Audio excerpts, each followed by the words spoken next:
ایک ملک کا حکمران بنانے کا طریقہ بہت انوکھا تھا۔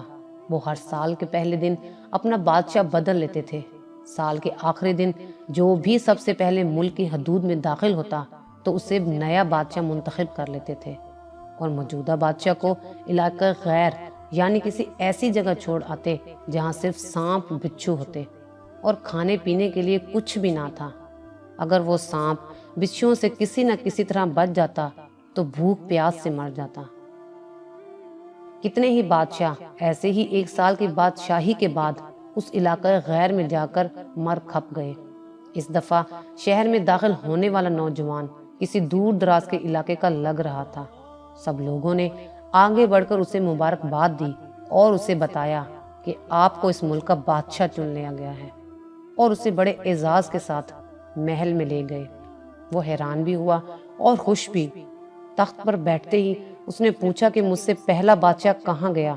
تو درباریوں نے اس ملک کا قانون بتایا کہ ہر بادشاہ کو سال بعد جنگل میں چھوڑ دیا جاتا ہے۔ بادشاہ نے اچھی طرح اس جگہ کا جائزہ لیا اور واپس آ گیا۔ اگلے دن اس نے سب سے پہلا حکم یہ دیا کہ محل سے علاقہ غیر تک ایک سرسبز و شاداب راستہ بنایا جائے، اور اس جگہ کے بیچوں بیچ ایک ایسی رہائش تعمیر کی جائے جس میں ہر قسم کی سہولت ہو، اور اس کے ارد گرد خوبصورت باغ لگائے جائیں۔ بادشاہ کے حکم پر عمل ہوا اور تعمیر شروع ہو گئی۔ کچھ ہی عرصے میں سڑک اور محل وغیرہ بن کر تیار ہو گئے۔ ایک سال کے پورے ہوتے ہی بادشاہ نے درباریوں سے کہا کہ اپنی رسم پوری کرو اور مجھے وہاں چھوڑاؤ جہاں مجھ سے پہلے بادشاہوں کو چھوڑ کے آتے تھے۔ درباریوں نے کہا کہ بادشاہ سلامت، اس سال سے یہ رسم ختم ہو گئی کیونکہ ہمیں ایک عقل مند بادشاہ مل گیا ہے۔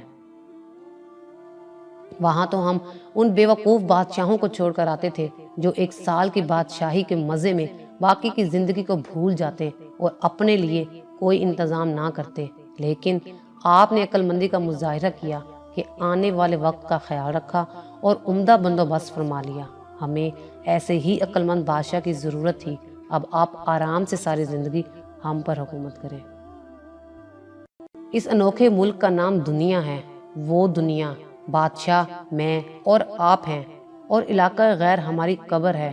اب آپ خود فیصلہ کر لیجئے کہ کچھ دن بعد ہمیں بھی یہ دنیا والے ایک ایسی جگہ چھوڑ آئیں گے، تو کیا ہم نے عقل مندی کا مظاہرہ کرتے ہوئے وہاں اپنا محل اور باغات تیار کر لیے ہیں، یا ہم بے وقوف بن کر اسی چند روزہ زندگی کے مزوں میں لگے ہوئے ہیں اور دنیاوی زندگی کی ایک مخصوص مدت شاہی انداز سے گزار کر ضائع کر رہے ہیں؟ ذرا سوچئے کہ آج ہمارے پاس ابھی بھی کرنے کے لیے بہت کچھ ہے، لیکن ایک وقت ایسا آئے گا کہ پھر پچھتانے کی مہلت بھی نہیں ملے گی۔ اللہ ہم سب کو اپنی آخرت کی تیاری خوب سچی فکر سے کرنے کی ہمت اور توفیق عطا فرمائے، آمین۔ اگر آپ کو ہماری یہ ویڈیو اچھی لگی ہو تو اسے لائک کریں، شیئر کریں، اور مزید اچھی ویڈیوز دیکھنے کے لیے ہمارا چینل سبسکرائب کریں۔